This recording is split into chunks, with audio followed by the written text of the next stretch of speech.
नमस्ते मेरे प्यारे भाई, कैसे हैं आप सभी। और आपके आरपीएफ कांस्टेबल के एग्जाम में अब 10 दिन से भी कम रह गए हैं। ये बहुत क्रूशियल और इंपॉर्टेंट डेज होते हैं, लास्ट के 10 दिन। आप इसमें अच्छे से पढ़ाई करिए, बिल्कुल भी एक दिन खराब मत करिए, शादी ब्याहों में कतई मत जाइए और लगातार रिवीजन करते रहिए। डेली मॉक टेस्ट लगाइए मेरे भाई। मैं तो लगातार अपने चैनल के माध्यम से आपको डेली एक मॉक टेस्ट सॉल्व करवा रहा हूं। आपने हमसे बोला कि सर आरपीएफ कांस्टेबल के मॉक पेपर कराओ, हम डेली करा रहे हैं। आज की क्लास में हम चौथा मॉक पेपर सॉल्व करेंगे। इस चैनल पर हम पहले से मैथ्स कॉन्सेप्ट किंग पर 3 मॉक टेस्ट करा चुके हैं लगातार, पहला, दूसरा, तीसरा। आप इन 3 मॉक टेस्ट को भी जरूर देखिएगा। एक मॉक टेस्ट में बिल्कुल एग्जाम बेस्ड 35 क्वेश्चन है, हर एक सवाल का मैं सॉल्यूशन करा रहा हूं। और हमारे टेलीग्राम चैनल पे आप जाओगे, जो बच्चे पीडीएफ मांग रहे हैं तो टेलीग्राम चैनल पे आप जाना मेरे भाई। टेलीग्राम चैनल का लिंक आपको मिल जाएगा डिस्क्रिप्शन पे। हमारे हर वीडियो का लिंक भी वहां आता है और साथ साथ में पीडीएफ भी अपलोड करवा देता हूं, ठीक है जी। ये देखिए, ये वीडियो का लिंक डाला हुआ और साथ साथ उसकी पीडीएफ भी डली हुई है। सीएचएसएल मेंस का रिजल्ट आया कल। सीएचएसएल में हमारे बहुत सारे स्टूडेंट सिलेक्ट हुए हैं जो हमसे पढ़े हुए हैं मेरे भाई, यूट्यूब पे कैरविल एप्लीकेशन पर पढ़े हुए हैं।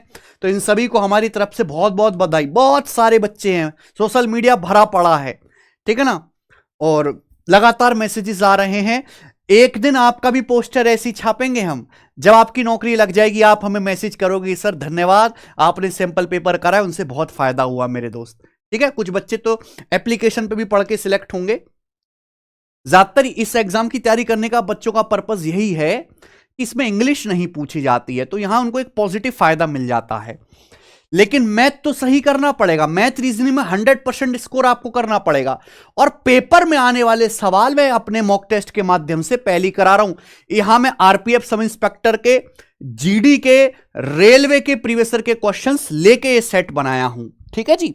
अच्छा, एक बात देखिएगा, रेलवे ने अभी तक 5 पेपर लिए हैं और मैंने पांचों के पांचों पेपर का सॉल्यूशन कराया है। रेलवे ने 2024 में 5 पेपर लिए हैं। एएलपी का पेपर लिया है, मैंने सॉल्व कराया। अर्थमेटिक वाले पूरी वीडियो देखना। आरपीएफ सब इंस्पेक्टर का पेपर भी मैंने पूरा सॉल्व कराया, जाके देखिएगा।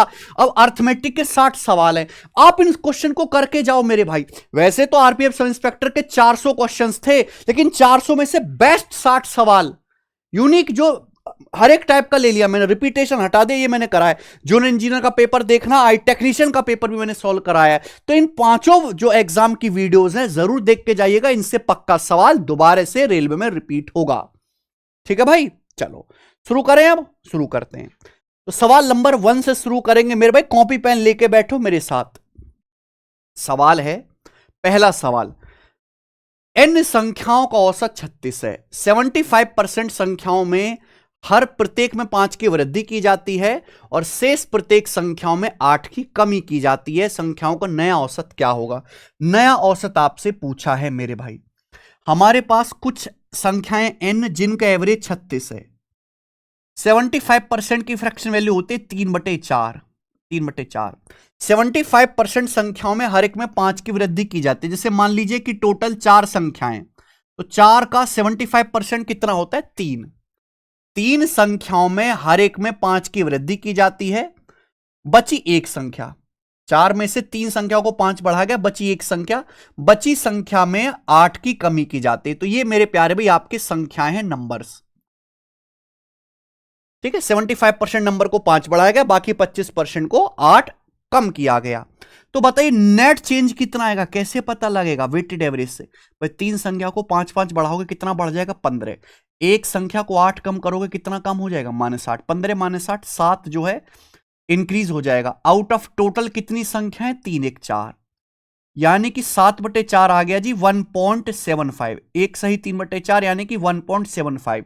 तो आपका जो एवरेज है, अगर पहले 36 था तो अब 1.75 बढ़ के नया एवरेज 37.75 हो जाएगा। बहुत अच्छा, बेहतरीन सवाल है। वेटेड एवरेज का मेथड यहां लगाना है। आइए जी, देखिए आरपीएफ सब इंस्पेक्टर का सवाल है। मैंने मेंसुरेशन के सवाल भी, क्योंकि आपके एग्जाम में एडवांस मैथ नहीं आएगा, लेकिन मेंसुरेशन, बेसिक मेंसुरेशन के फॉर्मूला बेस्ड क्वेश्चंस आएंगे, तो मेंसुरेशन के सवाल भी इंक्लूड किए हैं। एक स्क्वायर प्लॉट का एरिया 32,041 है। प्लॉट की भुजा की लंबाई बताइए। देखिए जैसे कोई स्क्वायर प्लॉट है, स्क्वायर प्लॉट की भुजा आपको बताने, तो स्क्वायर प्लॉट का एरिया क्या होता है? स्क्वायर प्लॉट का एरिया होता है भुजा का वर्ग। ये 32,41 है। तो स्क्वायर प्लॉट की जो साइड होगी मेरे प्यारे, वो क्या होगी? वो होगी 32,041 का अंडर रूट। बस ये आपको करना है। अब आप मुझे बताइए कि हम ऑप्शन का ध्यान रखेंगे। यहां एंड में 1 आ रहा है, तो अंडर रूट लेने पर यूनिट डिजिट या तो 1 आएगा या 9 आएगा, क्योंकि 1 का स्क्वायर 1 होता है, 9 का स्क्वायर 81 में 1 आता है, यानी कि यूनिट डिजिट 7 नहीं आएगा। ये दोनों आंसर नहीं हो सकते। अब दो ऑप्शन बचे, क्योंकि अंडर रूट लेने पर 9 इकाई का अंक आ सकता है। ये 179 है, 199 है। 199 अंडर रूट नहीं हो सकता। 199 200 के करीब है। 200 का स्क्वायर 40,000 के करीब आएगा, 32,000 है, तो 179 होगा मेरे भाई। सी ऑप्शन अप्रोक्स देख लिया मैंने, ठीक है ना। 179 के आसपास 180 का स्क्वायर का आएगा 32,400, ये 32,041 है, तो 180 से कम अंडर रूट आएगा 179। यह जीडी का सवाल। 6,225 की धनराशि को 3 हिस्सों में बांटा जाता है इस प्रकार से कि पहले हिस्से का 4 गुना, दूसरे हिस्से का 5 गुना, तीसरे हिस्से का 7 गुने के बराबर है। मैंने मान लिया 6,225 रुपए के आपने 3 हिस्से करें। पहला हिस्सा ए है, दूसरा हिस्सा बी है, और दोस्त तीसरा हिस्सा सी है। सवाल में कहा गया पहले हिस्से का 4 गुना यानी कि 4 टाइम्स ऑफ ए, दूसरे हिस्से का 5 गुना 5 बी, और तीसरे हिस्से का 7 गुना 7 सी, ये बराबर है, ये बराबर है। तो अगर ऐसा है तो आपको पता होना चाहिए कि आप यहां से ए बी सी का रेशियो निकाल सकते हैं। कैसे निकलेगा रेशियो मेरे भाई? तीनों हिस्सों का अनुपात निकाल सकते हैं। शॉर्टकट है, ए निकालना, ए छुपा लो, 5 7 की गुणा कर दीजिए 35। बी निकालना है, बी छुपा लो, 4 7 की गुणा कर दीजिए 28। सी निकालना है, सी छुपा लो, 4 5 बचा, 4 5 की गुणा कर दीजिए 20। ये ए बी सी का रेशियो आ गया। आपसे पूछा पहले हिस्से और दूसरे हिस्से के बीच का अंतर, तो पहला हिस्सा और दूसरे हिस्से के बीच का अंतर आएगा 35 28 का डिफरेंस आएगा 7। 7 यूनिट की वैल्यू आपसे पूछिए 7, तो 7 का मल्टीपल 7 से कटने वाला ये नहीं है, 7 से ये नहीं कटता, ये नहीं कटता, ये नंबर 7 से कटता, ये आंसर हो जाएगा। मैं पूरा सॉल्व क्यों करूंगा? मैं तो ऑप्शन से ही निपटा दूंगा।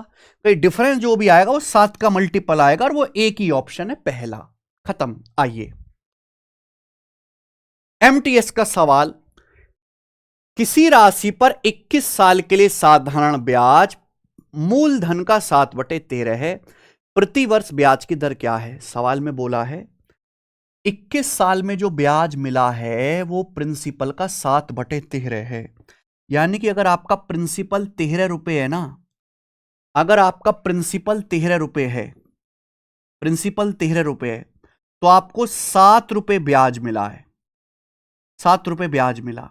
लेकिन कितने साल में? 21 साल में। कितने साल में? 21 साल में। तो एक साल में कितना ब्याज मिला प्रिंसिपल पर? प्रिंसिपल पर एक साल में कितना ब्याज मिला? 21 से डिवाइड कर दीजिए। एक साल का ब्याज आएगा जी भाई 13 रुपए के प्रिंसिपल पर आपको 3 रुपए ब्याज मिला, 7 रुपए, सॉरी कितना, 7 रुपए ब्याज मिला 21 साल में। एक साल में कितना ब्याज मिला? 21 से डिवाइड कर दीजिए, तो ये आ गया मेरे भाई 7 तिया 21, 1/39। तो ब्याज की दर आ गई 1/39, ये ब्याज की दर आ गई। परसेंटेज में बताना है, गुणा 100%, ये आ गया।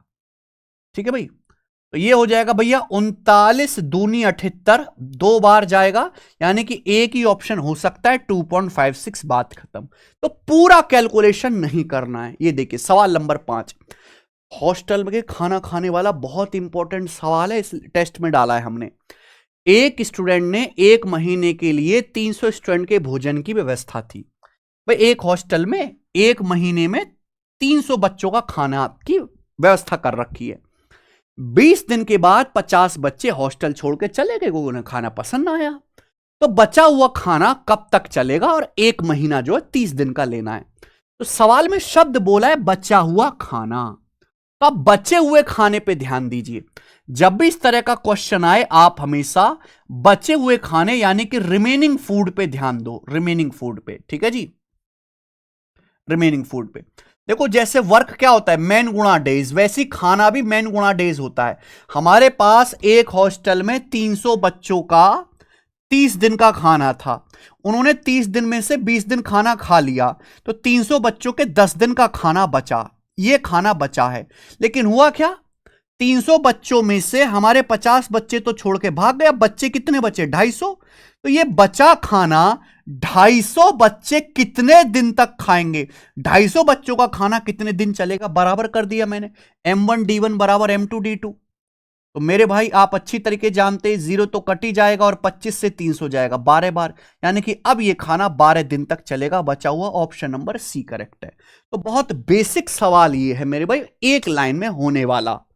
आओ जी, 6 सरल करके बनाइए जी, ठीक है जी। 0.58 इंटू 0.58 इंटू 0.58। देखो दोस्त, ये अच्छा सवाल है, आपको यहां ये कॉन्सेप्ट आना चाहिए एलजबरा का। देखिए एलजबरा का सवाल तो नहीं आएगा, पर सिंप्लीफिकेशन में एलजबरा का सवाल आने पे कोई मनाही नहीं है।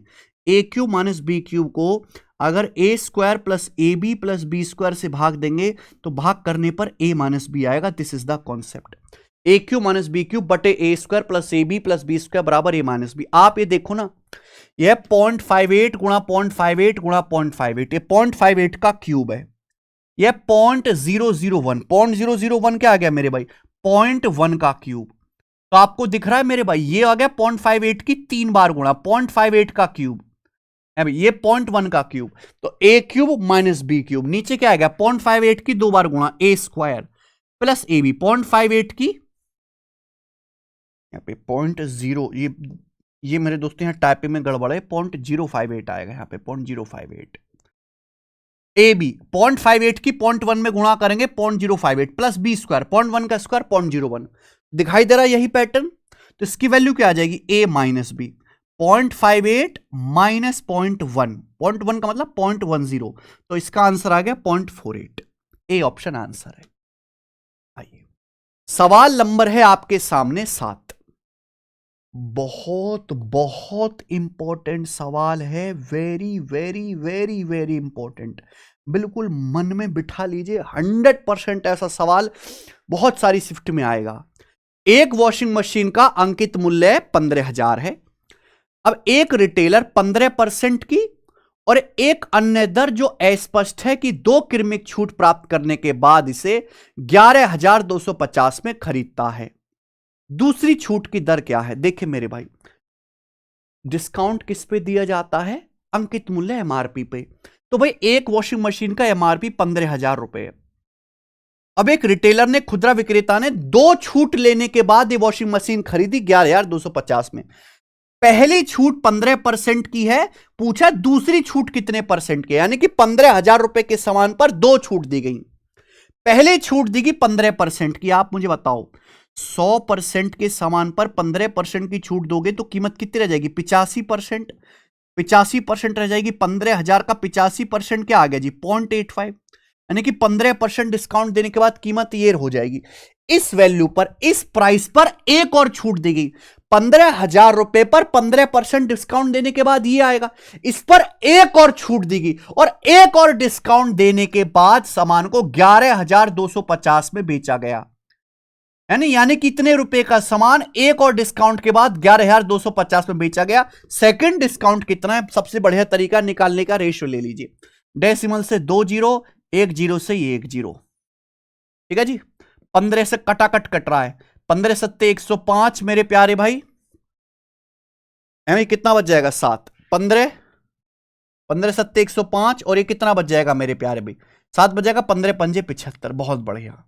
75 बार कट गया, फिर तो 5 से कट गया बेटा 85 17 बार, और 5 से 17 कट गया 15 बार, यानी कि अल्टीमेटली दूसरा डिस्काउंट देने पर 17 का सामान 15 का हो गया। तो दूसरा जो डिस्काउंट है 2 रुपए का है, 17 पर परसेंटेज में गुणा 100%। अब 200/17 कितना आएगा मेरे प्यारे भाई? 17 एकम 17, 3 जीरो बच जाएगा, 17 एकम 17 बच गया 13। तो 11 सही 13/17% की सेकंड छूट है। बटे 17 वाला हालांकि एक ही ऑप्शन था, ये आ जाएगा। मुझे डिवाइड करने की जरूरत नहीं थी, बटे 17 का यहां पर एक ही ऑप्शन दिख रहा है, डी। समझ में मजा आ रहा है? बिल्कुल रेलेवेंट लेटेस्ट सवाल मैं करवा रहा हूं, और वही क्वेश्चन जिसके रिपीट होने के चांस सबसे ज्यादा इंपॉर्टेंट। अब जैसे डिस्काउंट में मोस्ट आस्क्ड क्वेश्चन, सबसे ज्यादा पूछे वाले सवालों में बनता है। आप खुद बेटा पेपर चेक करो ना कि कैसा पेपर आ रहा है। आप हमारी एप्लीकेशन पे जाओ, टेस्ट रैंकिंग पे इतनी अच्छी सुविधा कर रखी है बच्चों। ये रहे मॉक टेस्ट, जहां आप एसएससी की तैयारी कर रहे हो आप एसएससी का लो, रेलवे की तैयारी करो रेलवे का, पुलिस कांस्टेबल की तैयारी करो पुलिस कांस्टेबल का, क्लर्क की तैयारी कर रहे हो क्लर्क का। हर एग्जाम के पिछले 5 साल के टेस्ट फ्री डाल रखे हैं भाई हमने आपको। तो जैसे रेलवे की हमने अलग एग्जाम की कैटेगरी बना रखी, नीचे आओगे तो देखिए आरपीएफ वाले बच्चों के लिए अलग कैटेगरी है, ये दिख रहे हैं आरपीएफ कांस्टेबल 2024। कितने प्रीवियस ईयर के टेस्ट फ्री डाले हुए हैं 15, ये 15 टेस्ट फ्री डाले हुए हैं आरपीएफ कांस्टेबल के। मेरे भाई लगाओ ना प्रीवियस ईयर के टेस्ट, किसने रोका है, फ्री में आप लगाइए। और ये नए टेस्ट हैं 20 प्रीवियस ईयर के अलावा। तो अगर किसी बच्चे को नए टेस्ट प्रैक्टिस करने हैं, जैसे हमारी टीम ने बहुत रिसर्च के साथ बनाए हैं, वो आपको 99 में मिल जाएंगे एप्लीकेशन पर। 99 में इस एप्लीकेशन पर जितने भी टेस्ट हैं पेड टेस्ट मिल जाएंगे। लोग एक एग्जाम के टेस्ट 400 रुपए में बेचते हैं कि एक एग्जाम की तैयारी के लिए मींस के टेस्ट इसके 400 के इसके, जहां 600 600 700 रुपए में बच्चा एक साल के सब्सक्रिप्शन लेता है ना टेस्ट का। हम प्रीवियस ईयर का जहां फ्री दे रहे हैं, डेली चैप्टर क्विज दे रहे हैं, चैप्टर वाइज टेस्ट आप किसी भी सब्जेक्ट के लिए लो, computer booster, math booster, English booster free दे रहे हैं। और नए मॉक टेस्ट पेड केवल 99 में एक साल के लिए। इससे बढ़िया जो है मेरे भाई कुछ कर नहीं सकता हम स्टूडेंट्स के लिए। आप इस एप्लीकेशन को डाउनलोड करो और पेड मॉक टेस्ट भी लगाओ, प्रीवियस ईयर तो लगाओ ही लगाओ मेरे भाई, ठीक है। आइए सवाल 8, प्रेम एक काम को 112 दिन में कर सकता है, बैन यह काम 90 दिनों में कर सकता है। ठीक है जी, प्रेम ने अकेले काम शुरू किया, बोला है कितने दिनों के बाद बैन को उसके साथ जुड़ना चाहिए, कितने दिनों के बाद बैन को उसके साथ जुड़ना चाहिए जिससे कि कुल काम 56 दिनों में समाप्त हो जाए। देखो भाई वैसे तो इस सवाल को करने के बहुत सारे तरीके हैं। सवाल में बोला है प्रेम किसी काम को 12 दिन में कर सकता है जबकि बैन ये काम 90 दिनों में कर सकता है। प्रेम ने अकेले काम शुरू किया, प्रेम भाई साहब ने अकेले काम शुरू किया, अकेले करते रहे करते रहे करते रहे। बोला कितने टाइम के बाद बैन को जुड़ जाना चाहिए, प्रेम के साथ बैन को जुड़ जाना चाहिए कि कुल काम 56 दिनों में हो जाए, कुल काम 56 दिनों में हो जाए। यानी कि आपसे ये पूछा है ये कि कितने दिनों के बाद बैन को जोड़ना चाहिए कि टोटल काम जो है 56 दिनों में हो जाए कुल काम। अच्छा एक लॉजिक मैं आपको दिखाऊं, मैं आपको ज्यादा अच्छा तरीका बता रहा हूं मेरे भाई। अगर आप देखो कुल काम अगर 56 दिनों में करना है, प्रेम ने तो शुरू से एंड तक काम किया है, कुछ टाइम के बाद हाँ बैन जुड़ा है, लेकिन प्रेम तो शुरू से काम कर रहा है आखिर तक, यानी कि प्रेम ने पूरे 56 दिन काम किया है। आप बताओ अगर प्रेम किसी काम को 112 दिन में कर रहा है तो 56 दिन में कितना काम करेगा, आधा। 112 का आधा होता है 56। अगर प्रेम पूरा काम 112 दिन में कर रहा है तो एक दिन में करेगा 1/112, 56 दिन में करेगा 56/112, यानी कि प्रेम ने आधा काम किया है। अगर प्रेम ने आधा काम किया है तो बचा आधा काम बैन ने किया होगा, हाफ काम। भाई टोटल काम एक होता है, आधा काम अगर प्रेम ने किया है 56 दिनों में तो बचा आधा काम बैन ने किया होगा। अच्छा बैन आधा काम कितने दिन में करेगा, बैन पूरा काम 90 दिन में कर सकता है। अगर बैन पूरा काम 90 दिन में कर सकता है तो बैन आधा काम करेगा 45 दिनों में, यानी कि मेरे प्यारे भाई बैन ने 45 डेज काम किया है, 45 दिन बैन ने काम किया है।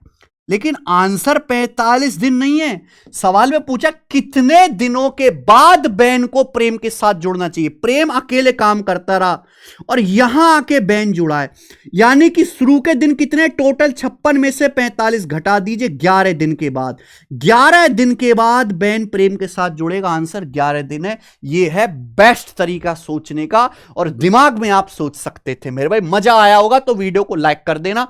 आरपीएफ सब इंस्पेक्टर का सवाल है, एक त्रिभुज की भुजाएं 60 61 11 हैं, इसका एरिया क्या है। मैं आपको बताऊं जिंदगी में कभी भी आप देखो ना 60 61 11, आप तुरंत समझ जाना कि एक समकोण त्रिभुज है। 11 60 61 एक पाइथागोरन ट्रिपलेट है और मेरे भाई ये एक समकोण त्रिभुज है। और किसी भी समकोण त्रिभुज का अगर एरिया या क्षेत्रफल निकालना है तो समकोण त्रिभुज का क्षेत्रफल होता है 1/2, और ये जो 90 डिग्री बनाने वाली भुजाएं हैं ना 11 60, सबसे बड़ी भुजा 61 होगी क्योंकि कर्ण सबसे बड़ी भुजा होती है। तो 1/2 90 डिग्री बनाने वाली भुजाओं की गुणा, यानी कि आ जाएगा 330 330। यहां पे सेंटीमीटर स्क्वायर होगा मेरे भाई, पेपर में भी ये गलती थी, सेंटीमीटर में दे रखा था, एरिया सेंटीमीटर स्क्वायर में नापते हैं। सवाल नंबर 10, ये भी आरपीएफ सब इंस्पेक्टर 2024 का है। एक शंकु का कर्व सरफेस एरिया वक्र पृष्ठ क्षेत्रफल 1100 है, शंकु का व्यास 28 है, शंकु की त्रियक ऊंचाई ज्ञात कीजिए। नहीं कर सकते भाई, पहले तो आपको शंकु के कर्व सरफेस एरिया का फॉर्मूला याद होना चाहिए। शंकु का कर्व सरफेस एरिया होता है मेरे भाई पाई आर एल। मैं शंकु का कर्व सरफेस एरिया बोला है 1100 सेंटीमीटर स्क्वायर, पाई का मान 22/7 बताया है, व्यास 28 है। भैया अगर डायमीटर 28 है तो रेडियस तो आधा होगी 14, और स्लैंट हाइट आपको निकालनी है, बस हो गया क्वेश्चन। इतना ही करना था मेरे भाई। 7 से 14 दो बार, 22 पंजे 110, 50/2 25, तो 25 आ गया। स्लैंट हाइट 25 सेंटीमीटर आ गई, डी ऑप्शन। ये करेंगे सर्कुलर ट्रैक वाला। भाई ए और बी 1800 मीटर गोलाकार दौड़ में भाग लेते हैं। ए 24 की गति से दौड़ रहा है, बी 15 किलोमीटर पर आवर की गति से दौड़ रहा है। दोनों की स्पीड बताइए। ए की और बी की यहां पर स्पीड बताई गई है। दोनों एक ही बिंदु से और एक ही समय शुरू करते हैं, दोनों एक ही बिंदु से चलना शुरू करते हैं और एक ही टाइम पे एक साथ दौड़ना शुरू करते हैं, और दोनों सेम डायरेक्शन में दौड़ रहे हैं, एक ही दिशा में चलते हैं दोनों। वह समय ज्ञात करो जब वे दोबारा मिलेंगे। बताइए कितने समय के बाद ये मिलेंगे। बहुत बढ़िया बेसिक सवाल, समय निकालना है मेरे प्यारे बच्चों। टाइम बराबर होता है, डिस्टेंस कितनी है 1800 मीटर के ट्रैक पर दौड़ रहे हैं बटे रिलेटिव स्पीड। अगर सेम डायरेक्शन में दौड़ रहे हैं तो सापेक्ष चाल जो लेनी है इनको घटा के लेनी है, S1 - S2। विपरीत दिशा में दौड़ते तो जोड़ लेते, तो 24 - 15 आ गया 9। लेकिन ये डिस्टेंस है मीटर में, स्पीड है किलोमीटर पर आवर में, तो इसको भी मीटर पर सेकंड में बदलना पड़ेगा, 5/18। तो 9 से 18 दो बार चला जाएगा, 5 से 1800 जाएगा जी 360 बार, 360 का दोगुना 720 सेकंड। तो 720 सेकंड एग्जैक्ट आ गई, अप टू 2 डेसिमल पॉइंट पागल बना रहा है। C option. आइए सवाल नंबर 12, ये भी टाइम स्पीड एंड डिस्टेंस का है। एक कार चालक 70 की स्पीड से कार चला रहा है और उससे 35 मीटर आगे बस चल रही है। 15 सेकंड के बाद बस उससे 40 मीटर पीछे हो जाती है। बस की चाल बताइए। किलोमीटर पर आवर में बताना। मैंने मान ली बस की चाल s किलोमीटर पर आवर है। वाकई में बहुत बढ़िया और इंपॉर्टेंट सवाल है। आप ये समझिए कि जैसे कार है, एक कार चल रही है, कार चलिए 70 की स्पीड से, यह मेरे भाई बस कार चला रहा है और उससे 35 मीटर आगे बस चल रही है। बस है, बस चल रही है मेरे भाई s की स्पीड से, और इन दोनों के बीच की जो दूरी है वो 35 मीटर है। यह है सिंपल जिंदगी, सिंपल जिंदगी। लेकिन कुछ समय के बाद क्या हुआ? कुछ समय के बाद यही सिंपल जिंदगी होगी कि कार आगे पहुंच गई और बस पीछे रह गई, कार आगे पहुंच गई और बस पीछे रह गई, ठीक है ना। कार आगे पहुंच गई, बस पीछे रह गई, अब बस 40 मीटर पीछे छूट गई। यानी कि पहले बस 35 मीटर आगे थी, अब बस 40 मीटर पीछे रह गई। तो बस के हिसाब से देखें तो डिस्टेंस में कितना फर्क आया? बस 35 मीटर आगे थी, 40 मीटर पीछे रहेगी, तो डिस्टेंस में आया 75 मीटर। कार और बस के बीच की दूरी में 75 मीटर का डेविएशन आया, 75 मीटर डिस्टेंस उनके बीच की इंक्रीज हो गई। 35 मीटर आगे से अगर मैं 40 मीटर पीछे पहुंच जाता हूं कार में बैठ के, तो यानी कि मैं बस से 75 मीटर आगे दौड़ गया। यह है डिस्टेंस, और डिस्टेंस बराबर रिलेटिव स्पीड गुणा टाइम। आप मुझे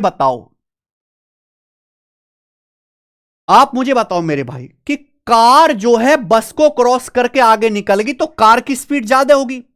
कार जो है बस से आगे निकल गई तो कार की स्पीड ज्यादा होगी। तो कार की स्पीड है 70। सेम दिशा में चलने, सेम दिशा में relative speed S1 - S2। Car की स्पीड 70 है और बस की स्पीड है s। ये आया भी किलोमीटर पर आवर में, मीटर पर सेकंड में 5/18, ये मीटर पर सेकंड में आया है। तो डिस्टेंस बराबर रिलेटिव स्पीड गुणा टाइम, और ये इस प्रक्रिया में समय कितना लगा? 15 सेकंड। ये तो मेरे भाई ये जो है ये एक ही स्टेप का सवाल है, लेकिन इसका कॉन्सेप्ट बड़ा प्यारा है। 15 पंजे 75 से 75 कट जाएगा, तो 18 बराबर 70 - S। तो 70 में से 18 घटा देंगे 52, तो एस का मान यहां 52 किलोमीटर पर आवर आ गया। बहुत अच्छा सवाल। एक संख्या दी है बड़ी प्यारी, 3 से डिविजिबल है, तो स्टार के स्थान पर सबसे बड़ी पूर्ण संख्या ज्ञात करें। यानी कि अगर ये संख्या 3 से कटती है तो स्टार की सबसे बड़ी वैल्यू क्या होगी। बहुत बढ़िया। 3 से कटती है तो इसका डिजिटल सम, यानी कि अंकों का योग भी 3 से कटना चाहिए। डिजिटल सम निकालो यहां से। 7 2 9, 5 4 9, उसके बाद 3 2 5 4 9, ये आया 1 प्लस स्टार। ये डिजिटल सम है। अब मेरे भाई अगर कोई संख्या 3 से कट रही है तो उसका डिजिटल सम भी 3 से कटना चाहिए ना।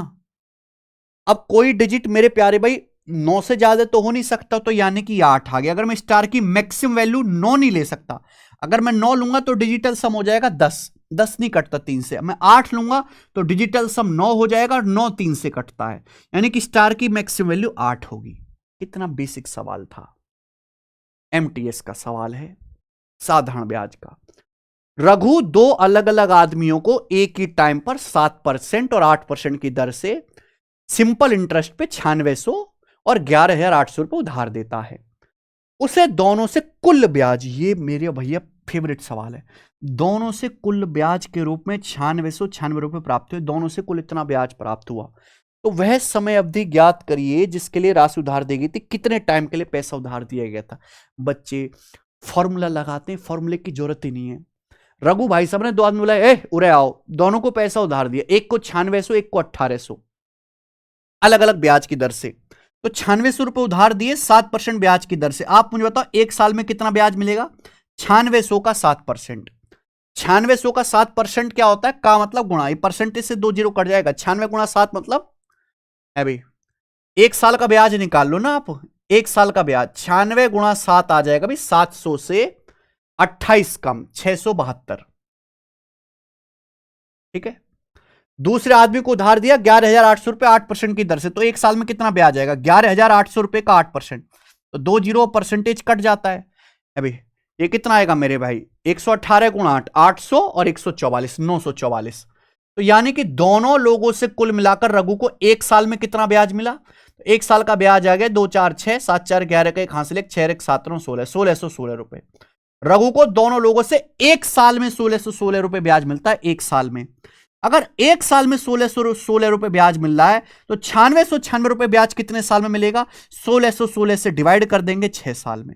6 साल में मेरे भाई अगर एक साल में 1616 रुपए ब्याज मिल रहा है तो 9696 ब्याज मिलेगा, डिवाइड कर देंगे 6 ईयर्स में। यह है बेस्ट तरीका। 3 अलग अलग संख्याएं हैं, उनका एलसीएम 120 है। कौन सा उनका उच्चतम समापवर्तक यानी कि एचसीएफ हाईएस्ट कॉमन फैक्टर नहीं हो सकता। एक बार बताओ, हाईएस्ट कॉमन फैक्टर, फैक्टर मतलब गुणनखंड यानी कि बच्चा। जब भी हम संख्याओं का एचसीएफ निकालते हैं तो एचसीएफ संख्याओं का भी फैक्टर होता है, संख्याओं के सम का भी फैक्टर होता है, डिफरेंस का भी फैक्टर होता है, और संख्याओं के एलसीएम का भी फैक्टर होता है। अगर 3 अलग अलग संख्याओं का एलसीएम 120 है तो एचसीएफ जो होगा वो एलसीएम 120 का ही फैक्टर होगा। 120 का फैक्टर 15 भी है, 40 भी है, 20 भी है, 16 नहीं है। यानी कि अगर संख्याओं का एलसीएम 120 है तो एचसीएफ 16 नहीं हो सकता। आंसर आएगा सी ऑप्शन, 16 नहीं हो सकता। मजा आ रहा है भाई, सवाल आपको रेलेवेंट लग रहे हैं, कुछ नया सीख रहे हो, मेथड में इंप्रूवमेंट हो रहा है, स्कोर बढ़ रहा है, तो वीडियो को लाइक करा करो। आप जितना ज्यादा अप्रिशिएट करोगे मैं उतने ज्यादा मॉक टेस्ट कराऊंगा। मैं दिन में 2-2 भी कराऊंगा मॉक टेस्ट। अगर आप ज्यादा से ज्यादा बच्चे देखेंगे, शेयर करेंगे, लाइक करेंगे, कमेंट करेंगे मेरे भाई, ठीक है ना। हमें भी मोटिवेशन की जरूरत होती है। बच्चे उधर से अगर बढ़िया रिस्पॉन्स देते हैं, हम भी बढ़िया मेहनत करते हैं भाई। सभी वर्कर की एवरेज सैलरी 3000 है। इन वर्कर में 12 जो हायर ऑफिसर उच्च अधिकारी, उनकी एवरेज सैलरी 12000 है, और बाकी कर्मचारियों की एवरेज सैलरी 2500 है।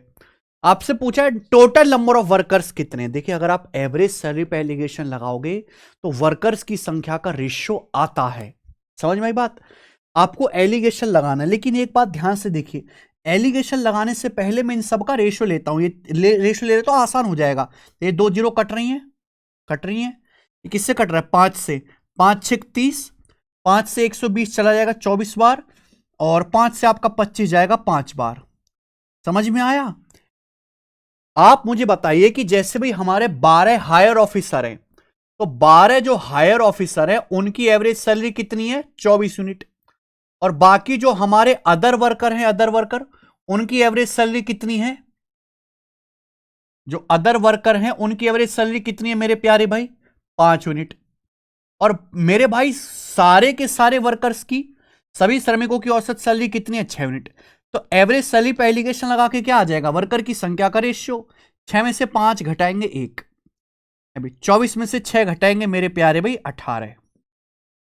यानी कि ये टोटल कितना हो गया? 1 + 18 टोटल वर्क हो गया 19। 19 का मल्टीपल ये नहीं है, ये नहीं है, ये 19 का मल्टीपल है। ये आंसर आ गया। सॉल्व करना चाहते हैं सॉल्व भी हो जाएगा भाई। हायर ऑफिसर कितने? 12।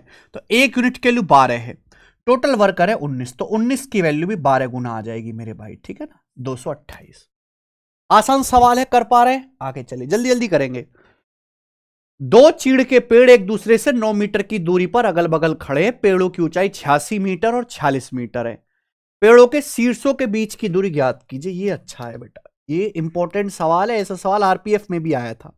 जैसे आप ये समझिए कि 2 चीड़ के पेड़ हैं, ये 2 पेड़ हैं, ये आज अगल बगल में ऐसे खड़े हैं, अगल बगल में ऐसे जमीन पे खड़े होते हैं पेड़ सीधे सीधे। ठीक है जी।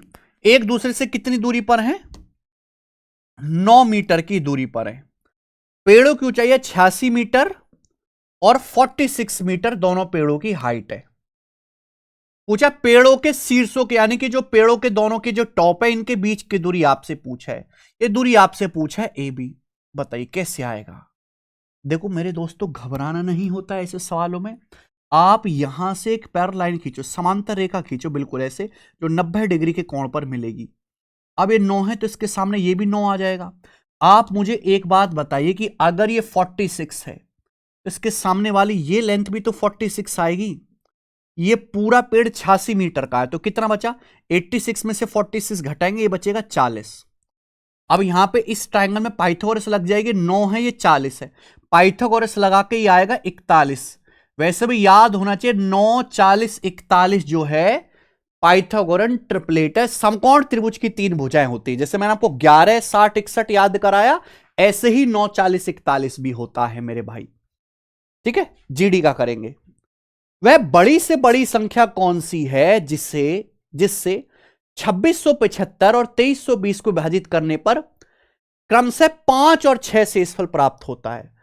वो लार्जेस्ट नंबर कौन सा है जिससे 2675 को भाग दूं तो 5 शेषफल आए और 2320 को भाग दूं तो 6 शेषफल आए? आप सोचो, अगर 2675 को भाग करने पर 5 शेषफल आ रहा है, तो अगर 2675 में से 5 घटा दूंगा, यानी कि मेरे भाई 2670। 2670 तो पूरा पूरा डिवाइड होना चाहिए। अगर 2320 को डिवाइड करने पर 6 शेषफल आ रहा है, तो अगर मैं 2320 में से 6 घटा दूं, 2314 तो पूरा पूरा डिवाइड होना चाहिए कि नहीं होना चाहिए?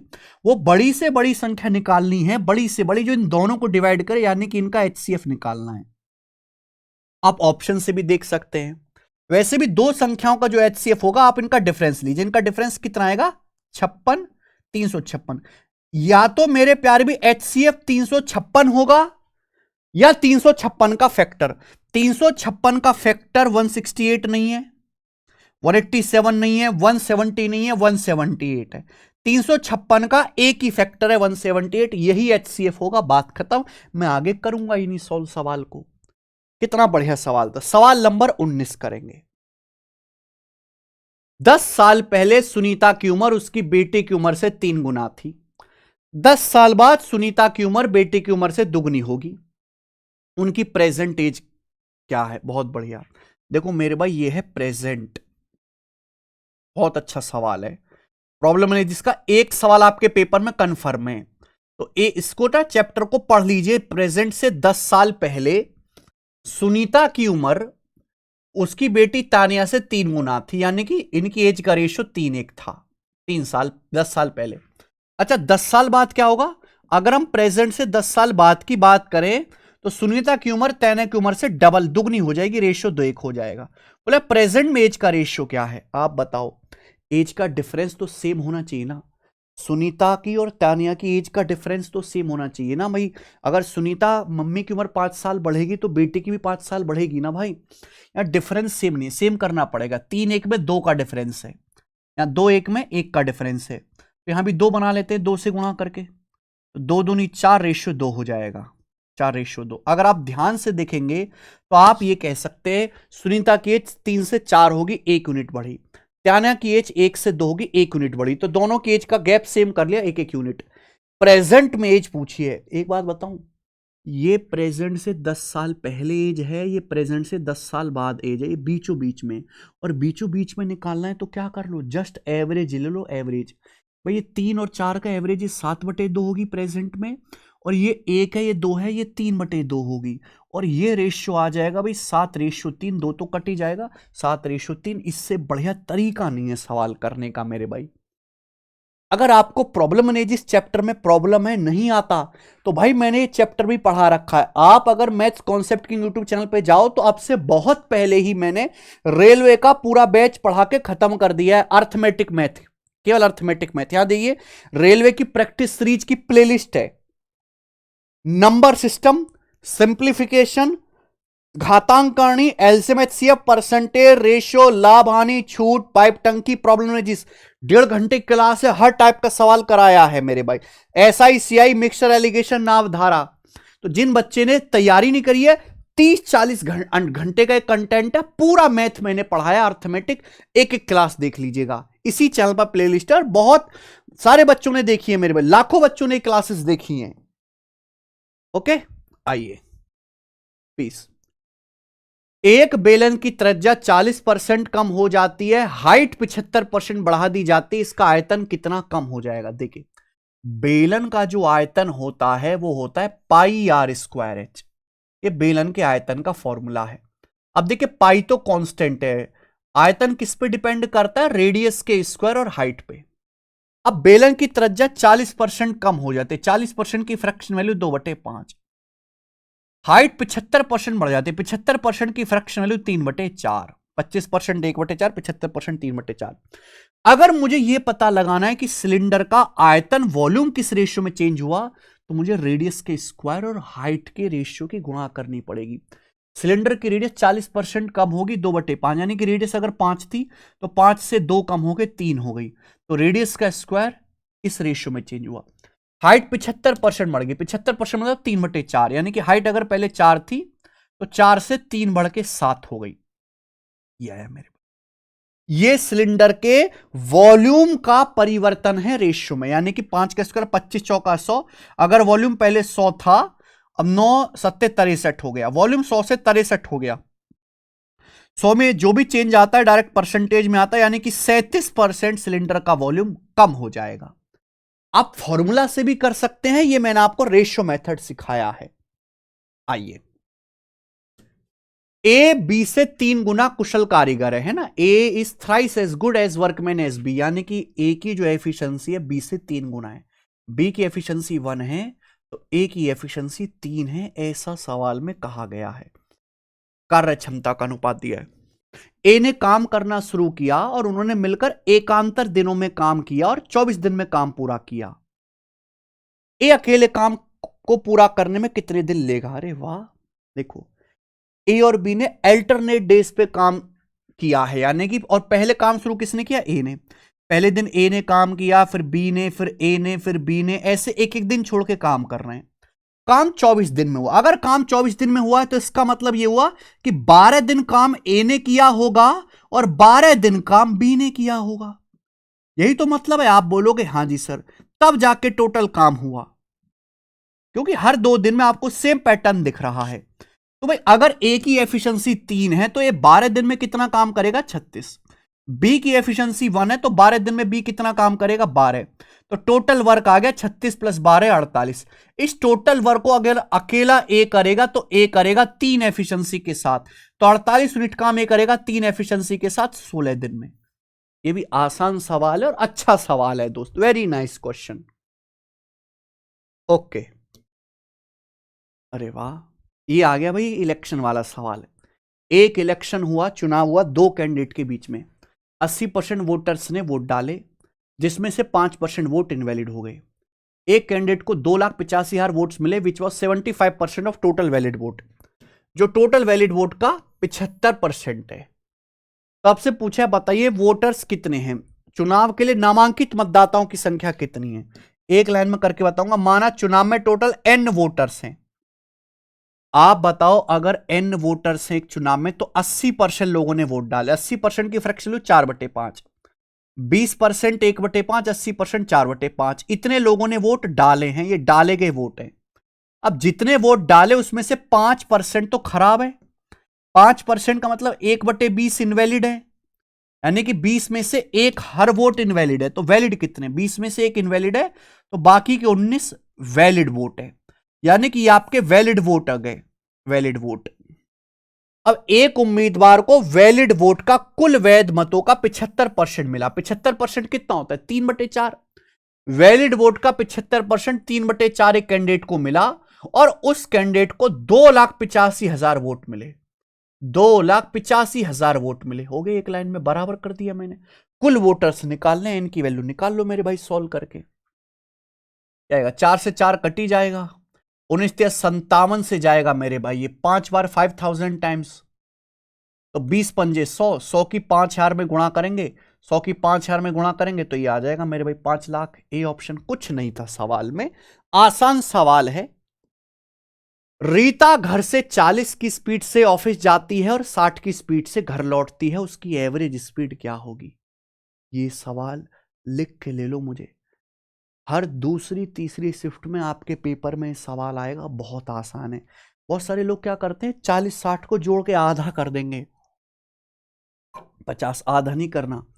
अगर रीता घर से ऑफिस जाती है 40 की स्पीड से, फिर वापस आती है अलग 60 की स्पीड से, तो उसकी जो एवरेज स्पीड होगी उसका डायरेक्ट फॉर्मूला है, वो फॉर्मूला याद रखिएगा, 2s1s2 upon s1 plus s2, 2s1s2 upon s1 plus s2, यानी कि ये आ जाएगा जी 4800/100, 48 kilometre per hour. C option average speed है।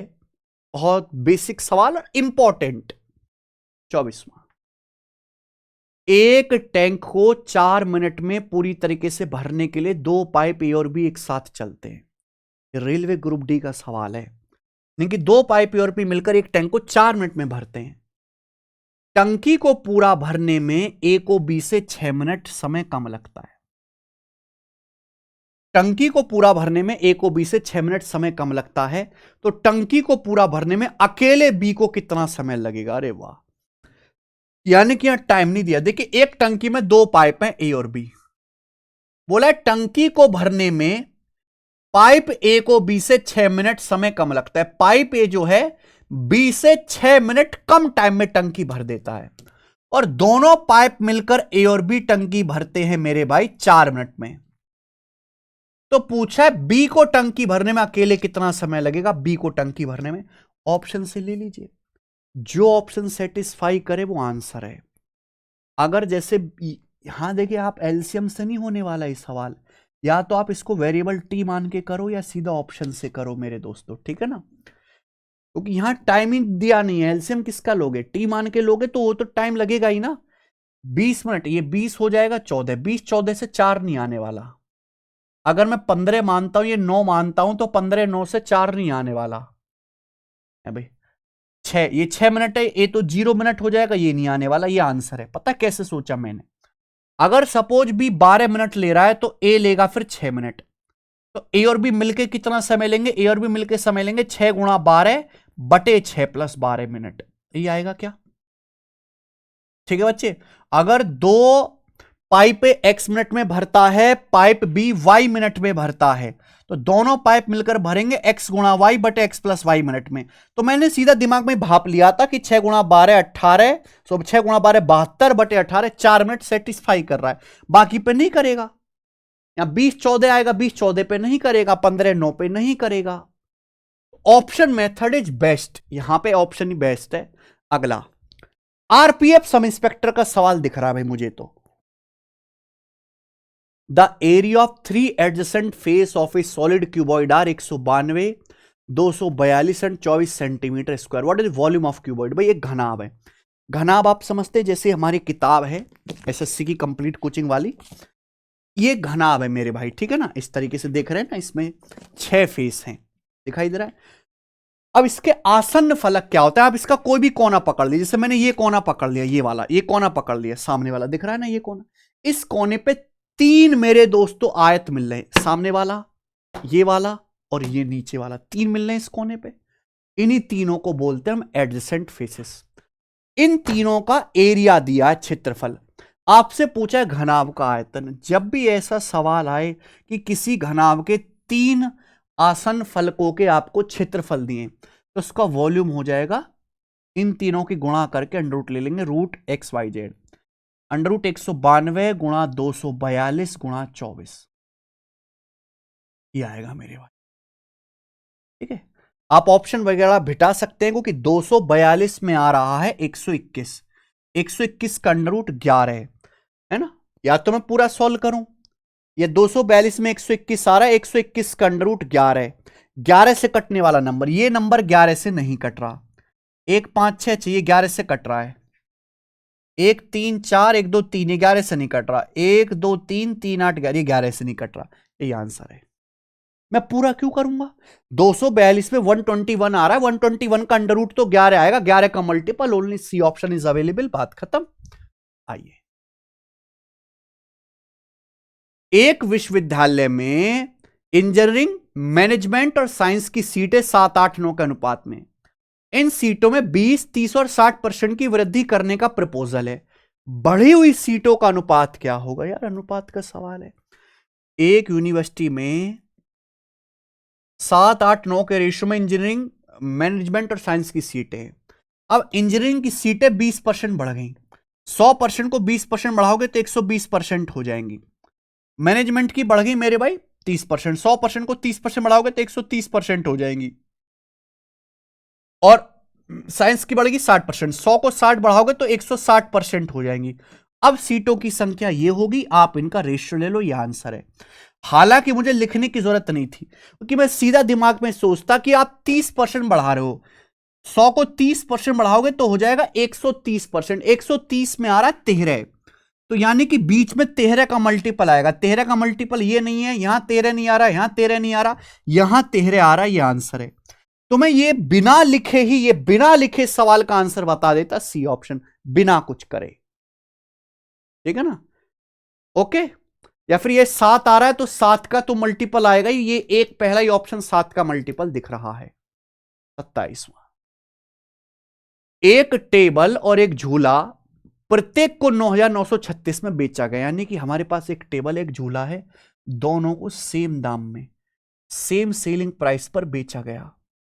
मेज को 8% के लाभ पर बेचा और झूले को 8% के हानि पर बेचा। पूरे लेन देन में लाभ या हानि प्रतिशत ज्ञात करें। ध्यान सुनिएगा, अगर आप दो वस्तुओं को सेम दाम में बेचते हो, एक पे X% लाभ है, दूसरे पे X% लॉस है, तो दोनों समान पे कुल मिलाकर हमेशा आपको लॉस ही होगा।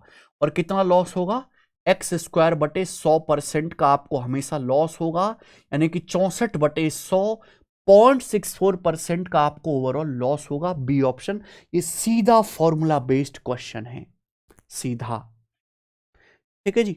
आइए, सवाल नंबर है आपके सामने 28, ग्रुप डी का है। रेन और मार्टिन ने 1 मार्च 2019 को एक कंपनी शुरू की, इन्वेस्टमेंट का रेशियो 5:4 है।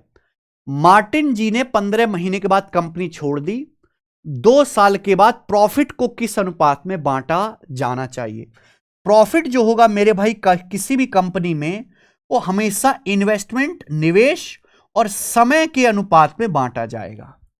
अब जैसे 2 लोग हैं, रेन और मार्टिन, रेन साहब मार्टिन साहब, कंपनी शुरू करी, इन्होंने इन्वेस्ट किया 5:4 के अनुपात में। रेन ने 5 रुपए लगाए, मार्टिन ने 4 रुपए। मार्टिन ने 15 महीने बाद कंपनी छोड़ दी, यानी कि मार्टिन ने पैसा इन्वेस्ट किया 15 महीने के लिए। पूछा 2 साल के बाद प्रॉफिट किस रेशियो बांटेंगे, यानी कि रेन तो कहीं नहीं गया। रेन भाई साहब तो कंपनी की स्टार्ट करने से लेकर एंड तक है, 2 साल होता है 24 महीने, तो रेन ने पूरा 24 महीने के लिए पैसा बिजनेस में इन्वेस्ट किया है। तो किस रेशियो में पैसा लगेगा, प्रॉफिट बटेगा, बस ये निकाल लीजिए। 5 से 15 3 बार अभी, और 3 अट्ठे 24, ये आ गया 8:4 यानी कि 2:1। 2:1 इस सवाल का आंसर है, पहला ही विकल्प करेक्ट है। आ जाइए, हम करेंगे सवाल नंबर 29। दो रेलगाड़ी 34 और 86 किलोमीटर पर आवर की स्पीड से एक ही दिशा में चल रही है। देखो, ये ध्यान देना होता है कि किस डायरेक्शन में चल रही है। उनकी लंबाई 300 मीटर और 480 मीटर है। तो फास्ट ट्रेन को स्लो ट्रेन को पार करने में कितना समय लगेगा? समय आपसे पूछा है। समय बराबर होता है डिस्टेंस बटे रिलेटिव स्पीड। देखो, जब दो रेलगाड़ी एक दूसरे को पार करेंगी सेम डायरेक्शन में, तो कितनी डिस्टेंस जाएंगी? दोनों की लंबाइयों का सम, 300 मीटर प्लस 480 मीटर यानी कि 780 मीटर बटे रिलेटिव स्पीड, सापेक्ष चाल। अगर सेम दिशा में, तो सापेक्ष चाल में बता चुका हूं कई बार, S1 माइनस S2 स्पीड का डिफरेंस। अब 86 में से 34 घटाएंगे तो कितना आएगा? 52। लेकिन ये किलोमीटर पर आवर में है। किलोमीटर पर आवर को मीटर पर सेकंड में बदलना पड़ेगा, तो उसके लिए 5/18 से गुणा करनी होती है। ये आंसर सेकंड में बताना है, ठीक है ना? बस हो गया। अभी ये किससे जाएगा? 26 × 78 और ये 26 दूनी 52, 2 पंजे 10 से आपका 30 3 बार चला जाएगा। 18 ऊपर 18 54 सेकंड। तो 54 सेकंड का मेरे भाई इस कार्यक्रम में समय लगेगा। पहला ही ऑप्शन ठीक है। आ जाओ। आरव और दुर्गा मिलकर एक काम को 33 दिन में कर सकते हैं। उन्होंने 35 दिन तक साथ में काम किया, फिर आरव ने काम छोड़ दिया, ठीक, और बचे काम को दुर्गा भाई ने अकेले 30 दिन में पूरा किया। आरव अकेले कितने दिनों में काम कर सकता है? Very nice question. देखो, जब भी ऐसा सवाल आया, आप हमेशा रिमेनिंग काम पे, आप हमेशा शेष काम पे, बचे काम पे ध्यान दीजिए। बचे काम पे आपको पता है कि समय का और एफिशिएंसी का अनुपात एक दूसरे का उल्टा होता है। अच्छा, दो लोग हैं, आरव और दुर्गा। आरव और दुर्गा दोनों मिलकर किसी काम को 33 दिन में कर सकते हैं। उन्होंने 33 दिन में काम पूरा कर सकते हैं। 15 दिनों तक साथ में काम किया, तो 33 दिनों में से 15 दिन साथ में काम किया, तो आरव और दुर्गा के 18 दिन का काम बाकी है। क्लियर है? आरव और दुर्गा का 18 दिन का काम बाकी है। अब 15 दिन के बाद आरव काम छोड़ के चला गया, और उसी बचे काम को दुर्गा भाई ने 30 दिनों में पूरा किया। कितने दिनों में? 30 दिन में। यानी कि जिस काम को आरव दुर्गा 18 दिन में करते, उस काम को दुर्गा ने 30 दिन में किया। तो यानी कि टाइम का रेशियो कितना आया? टाइम का रेशियो आया भाई 6 से जाएगा, 6 × 18, 6 × 5 = 30। टाइम का रेशियो 3:5 आ गया। तो एफिशिएंसी का रेशियो उल्टा आ जाएगा। 5:3 ये हटाइए, 3:5 का उल्टा 5:3, ये एफिशिएंसी का रेशियो आ गया। बस इससे बेहतरीन तरीका नहीं करने का। अभी बोला आरव अकेले काम कितने दिन में करेगा? दुर्गा की एफिशिएंसी 3 है, आरव प्लस दुर्गा की 5 है, तो आरव की 2 आ गई। टोटल वर्क निकालो। सवाल में बोला है कि भैया दोनों लोग मिलकर काम को 33 दिन में कर सकते हैं। आरव दुर्गा की एफिशिएंसी 5 है। एक दिन में 5 कुर्सी बनाते हैं आरव दुर्गा। 33 दिन में कितनी कुर्सी बनाएंगे? 33 से टोटल वर्क आ गया। इस टोटल काम को अकेले आरव कितने दिन में करेगा? आरव करेगा 2 एफिशिएंसी के साथ बटे 2, यानी कि 33 पंजे 165/2 दिन में। बेहतरीन सवाल, बहुत अच्छा सवाल है जी। 31वां, किसी वस्तु को 2100 में बेचने पर प्रॉफिट परसेंट उसी वस्तु को 1460 रुपए में बेचने पर होने वाले प्रतिशत हानि के बराबर है। 20% लाभ कमाने के लिए वस्तु को किस कीमत पर बेचा जाना चाहिए? सवाल तभी सॉल्व होगा जब आप वस्तु का लागत मूल्य निकालोगे। एक बार बताओ, एक सामान को 2100 रुपए में बेचने पर उतना ही परसेंट का प्रॉफिट होता है जितना 1460 रुपए में बेचने पर लॉस परसेंट होता है। तो सीपी जो होगा हमेशा ऐसे क्वेश्चन में इन दोनों प्राइस का एवरेज होगा। 2100 प्लस 1460 के बीचों बीच की संख्या इनका औसत आ जाएगा मेरे भाई। है भाई, कितना आ गया ये? 3560। 3560 का आधा आ जाएगा 1780 रुपए। तो क्रिय मूल्य आ गया जी 1780 रुपए, ठीक है। अब बोला है 20% लाभ कमाने के लिए किस कीमत पर बेचना चाहिए।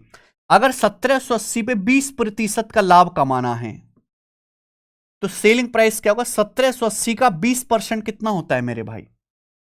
बताओ। तो ये आ जाएगा मेरे भाई 340, 1700 का 340 और 16, 356 रुपए। तो 1780 में आप 356 जोड़ दो तो 2000 आ जाएगा। 80 और 56, 8 5 13, 136। तो 2136 रुपए आ गया। 2136 रुपीज में बेचना चाहिए, आंसर है। 1780 का 20%, 1/5, 356 जोड़ दीजिए, आ गया आंसर। कुछ नहीं था बेटा सवाल में, आसान था क्वेश्चन। एक व्यापारी एक वस्तु को 25% लाभ पर बेचता है। अगर उसने 15% अधिक पर खरीदा होता और 147 रुपए अधिक पर बेचा होता तो उसे 30% का लाभ होता। वस्तु का क्रय मूल्य ज्ञात कीजिए। मेरे भाई ये बहुत पॉपुलर क्वेश्चन है, इफ वाला। ये इफ वाला बहुत पॉपुलर क्वेश्चन है जो पेपर में बार बार आता है। जैसे 100 मान के बनाइए, एक व्यापारी एक वस्तु को 25% लाभ पर बेचता है। इस बात का क्या मतलब है कि अगर किसी वस्तु का क्रय मूल्य 100 है तो 100 का सामान वो 125 में बेचता है। 100 पे 25% का प्रॉफिट होगा तभी तो 125 में बेचेगा। सवाल में बोला है अगर उसने 15% अधिक दाम पर खरीदा होता, यानी कि अगर वो 15% अधिक दाम पर खरीदता, यानी कि कॉस्ट प्राइस 100 से 15% ज्यादा है।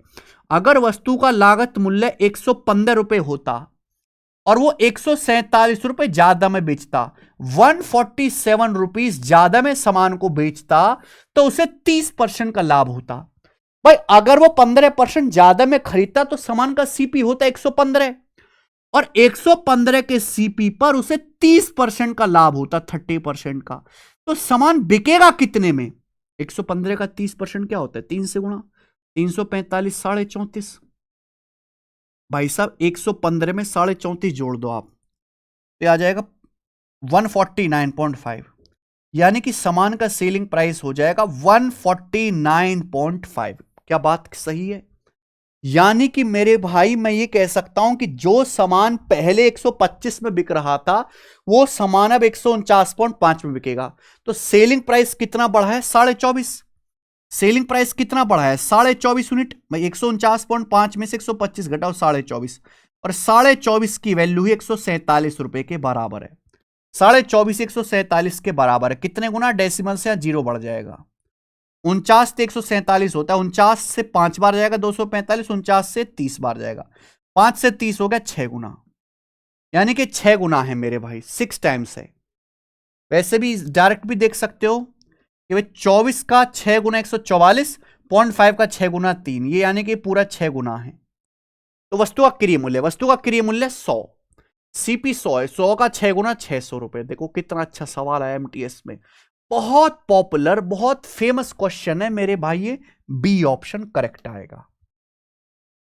आइए, एक आदमी शांत पानी में 9 किलोमीटर पर आवर की स्पीड से नाव चला सकता है। यह आदमी की शांत पानी में चाल है। नदी 4 किलोमीटर पर आवर की स्पीड से चले, नदी की जो है चाल है। तो समान दूरी तक धारा के अनुकूल जाने की तुलना में धारा के प्रतिकूल जाने में 8 घंटे ज्यादा लगते हैं। यानी कि अगर नाव डाउन स्ट्रीम जाती है तो डाउन स्ट्रीम की तुलना में अप स्ट्रीम जाने में 8 घंटे ज्यादा लगते हैं। भाई नाव अगर धारा के अनुकूल जाएगी समय कम लगेगा, धारा के अगेंस्ट जाएगी समय ज्यादा लगेगा। तो सेम डिस्टेंस धारा के अनुकूल जाने के कंपैरिजन में धारा के प्रतिकूल 8 घंटे ज्यादा लगते हैं। बताओ डिस्टेंस कितनी दूर है, दूरी कितनी है? आप एक बात बताइए मेरे भाई, यहां आपको टाइम का डिफरेंस दिया है। डाउन स्ट्रीम की स्पीड क्या होती है? X plus Y, 9 4 13। Upstream की स्पीड क्या होती है भाई? X minus Y, 9 4 5। टाइम में डिफरेंस कितने का है? अप स्ट्रीम में डाउन स्ट्रीम से 8 घंटे ज्यादा लगते हैं मेरे भाई। डाउन स्ट्रीम की speed 13 kilometre per hour, upstream की स्पीड 5 किलोमीटर पर आवर। वैसे तो मैं इस सवाल को रेशियो से कर सकता हूं, लेकिन सीधा शॉर्टकट है। अगर टाइम में डिफरेंस दिया हुआ ना, आपको डिस्टेंस निकालनी है, तो उसका सीधा शॉर्टकट होता, कभी भी ऐसा सवाल आए, S1 S2 upon S1 difference S2 गुणा delta T. Same distance S1 S2 की स्पीड से जाते हो, अगर टाइम का अंतर दिया, ये फॉर्मूला है मेरे भाई। तो 13 गुणा 5 बटे 13, 5 का डिफरेंस 8 गुणा टाइम का डिफरेंस 8 घंटे। 8 से 8 कट जाएगा, 13 पंजे 65 किलोमीटर। माइंड में होने वाला सवाल है बच्चों, एकदम माइंड में ही हो जाएगा। आगे सवाल नंबर 34 करो दोस्त। 2019 के स्टार्ट में एक शहर की जनसंख्या 82,000 थी। पॉपुलेशन वाला सवाल लग रहा है। हाँ, इसकी जनसंख्या सालाना 2% बढ़ रही है। 2022 की शुरुआत में जनसंख्या कितनी होगी? और आंसर निकटतम पूर्णांक तक बताना है, लगभग में। 2019 से 2022 यानी कि 3 साल के बाद, 3 साल बाद जनसंख्या क्या होगी मेरे दोस्तों, ये आपसे पूछा गया है। अब इस सवाल को करने के 2 तरीके हैं, आप देख लीजिएगा। एक, शहर की जनसंख्या अभी 82,000 है। शहर की जनसंख्या हर साल 2% बढ़ती है। अगर आप किसी भी संख्या को 2% बढ़ाएंगे, 100% को 2% बढ़ाएंगे तो 102% हो जाएगी। 102% होता है 1.02, यानी कि हर साल जनसंख्या 1.02 गुना हो जाएगी। 3 साल बाद जनसंख्या कितनी होगी? इसकी पावर 3। ये कैलकुलेशन कर लीजिए, आंसर आ जाएगा। एक तो मेथड ये हो गया। दूसरा भैया बहुत मुश्किल कैलकुलेशन है, लंका लग जाएगी। सवाल का आंसर लगभग है, एग्जैक्ट नहीं है। तो यहां मल्टीपल मत चेक करना कि 102 में 3 आ रहा है, 3 का मल्टीपल या 17 का मल्टीपल चेक कर लेते, गलत है वो। जब लगभग आंसर दिए होते हैं तो आपको अप्रोक्स कैलकुलेशन करनी पड़ेगी। ऑप्शन देखो, काफी दूर दूर है, 1,000 का तो फर्क है ही, मेरे लिए फर्क काफी है। अगर एक शहर की जनसंख्या हर साल 2% बढ़ती है तो 2019 से 2022 तक 3 साल में कितना बढ़ेगी? 2 का सक्सिव। 2%, 2%, 2%, 3 संख्याओं का सक्सिव कैसे निकालते हैं? पहले तीनों को जोड़ो, 2 2 4 2 6, फिर 2 2 गुणा, 2 दूनी 4, 2 दूनी 4, 2 दूनी 4, 12 हो गया। 4 4 4, 12 को 100 से भाग देंगे 0.12, फिर तीनों की गुणा, 2 दूनी 4 दूनी 8, 8 को 10,000 से भाग देंगे 0.008, ये आएगा। ये आया होता है 2 का सक्सेसिव। ये वैल्यू तो बहुत छोटी है, इसकी कोई इज्जत नहीं है। यानी कि लगभग 6.12% शहर की जनसंख्या बढ़ जाएगी। ये आ गया। अगर अभी शहर की जनसंख्या 82,000 है, हर साल 2% बढ़ रही है, तो 3 सालों में 6.12% बढ़ जाएगी। अब 82,000 का 6% कितना होता है? 80,000 का 6% 4800, 2,000 का 6% 120, तो 4800 और 120 4920 आ गया। ये 82,000 का 6% आएगा, ब्रेक करके निकालो। 80,000 का 6% 4800, 6 2,000 का 6% 120, दोनों को जोड़ दिया। ये निकालना है 6.12%, तो 4920 से हल्का सा ज्यादा आएगा। ये अगर 6% की वैल्यू आई है तो 6.12% हल्का सा ज्यादा है, 4920 से हल्का सा ज्यादा, यानी कि लगभग 5,000 मान लो, लगभग 5,000। तो 82,000 को अगर 5,000 बढ़ाओगे तो 87,000 के करीब आएगा। दिस शुड बी आंसर, है कि नहीं? ठीक है ना? क्योंकि 82,000 को अगर 4920 भी बढ़ा दोगे तो 86,920 से तो बड़ा हो जाएगा। ये आंसर नहीं है, ये वाला आंसर होना चाहिए लगभग 87,000 के करीब। ये होता है मेरे भाई सिग्मा मेथड। पेपर में ऐसे करना है, ऐसा सवाल आया तो, और एक सवाल तो पॉपुलेशन पे जरूर आएगा। 35वां इस क्लास का, इस मॉक टेस्ट का आखिरी बढ़िया सवाल। पानी दूध का एक मिश्रण है जिसमें 30% दूध है। कितना दूध है? 30%। अब हम क्या करते हैं, 25% दूध वाले दूसरे मिश्रण से बदल देते हैं। अब दूध का परसेंट 26% पाया गया। तो आपसे पूछा कितना मिश्रण रिप्लेस किया गया। देखो भाई, आप एलिगेशन लगा दीजिए दूध पर। ऐसे सवालों को एलिगेशन से करना है। हमारे पास दूध पानी का एक मिश्रण है, उसमें कितना दूध है? 30% दूध है, 30%। अच्छा, हमने इसमें से कुछ मिश्रण निकाला। हमारे पास दूध पानी का मिश्रण है, हमने इसमें कुछ मिश्रण निकाला। निकालने के बाद जो बचेगा उसमें भी 30% दूध होगा, 30% ही दूध का कंसंट्रेशन होगा। फिर हमने निकालने के बाद मेरे प्यारे में एक दूसरे सॉल्यूशन से बदल दिया जिसमें 25% दूध है। कितना कंसंट्रेशन दूध का? 25%। और जो मिश्रण बना फाइनली, उसमें दूध का परसेंट 26% पाया गया। तो मेरे भाई ये कितना आएगा? एलिगेशन लगा के 26 - 25 1, 30 - 26 4, ये आ गया 1:4। तो आपसे पूछा कितना मिश्रण रिप्लेस किया गया, तो मेरे भाई हमने 4 यूनिट मिश्रण निकाल के उसको बदला है, 4 यूनिट मिश्रण निकाल के हमने रिप्लेस किया है। टोटल मिश्रण कितना होगा, हमारे पास कुछ मिश्रण शुरुआत में था, हमने उसमें से कुछ निकाला फिर उतना ही ऐड किया, तो टोटल मिश्रण जो होगा वो हमेशा इन दोनों को ऐड करके आएगा 5, यानी कि हमने 4/5 या 80% मिश्रण निकाल के पानी से बदला है। सी ऑप्शन इस सवाल का आंसर होगा मेरे भाई, सी ऑप्शन। बहुत अच्छा सवाल है, कंफ्यूजिंग है। अगर आपको मिक्सचर एलिगेशन नहीं आता, पढ़ाया है भाई, मिक्सचर एलिगेशन की पूरी क्लास है, प्लेलिस्ट में डली हुई है, 1 घंटे की क्लास है, जाके देख लीजिएगा, चैप्टर क्लियर हो जाएगा। ठीक है दोस्त, आज के समाचार समाप्त हुए। चौथा मॉक टेस्ट इसी के साथ सफलतापूर्वक कंप्लीट होता है। हमारी वैसे एक सीरीज चल रही थी डेली कॉन्सेप्ट वाली 10 बजे की, लेकिन अभी आपका पेपर नजदीक है तो मैं उस सीरीज को स्टॉप करके डेली मॉक टेस्ट करा रहा हूं। ठीक है बच्चों, जब ये इनका पेपर हो जाएगा तो मैं वो सीरीज दोबारा रिज्यूम कर दूंगा। हम डेली कॉन्सेप्ट्स एक्सप्लेन कर रहे थे ना इस चैनल पे, सब्सक्राइब कर लीजिए। मॉक टेस्ट डेली लगाओ, आखिरी के 10 दिन हैं, डेली एक मॉक टेस्ट लगाओ मेरे भाई, डेली लगाओ। रिक्वेस्ट है, रिक्वेस्ट है, नौकरी लेनी है आपको मेरे भाई, मेरा कर्ज है आपके ऊपर। ठीक है भाई, हमारी मेहनत सफल होनी चाहिए, जो इतना आपको डेली पढ़ा रहे हैं। मॉक टेस्ट पसंद आया है, सवाल इंटरेस्टिंग लगे हैं, समझ में आए तो वीडियो को लाइक करना, कमेंट जरूर करना, आपके अच्छे अच्छे कमेंट का इंतजार रहेगा। धन्यवाद मेरे प्यारे मित्रों, बाय।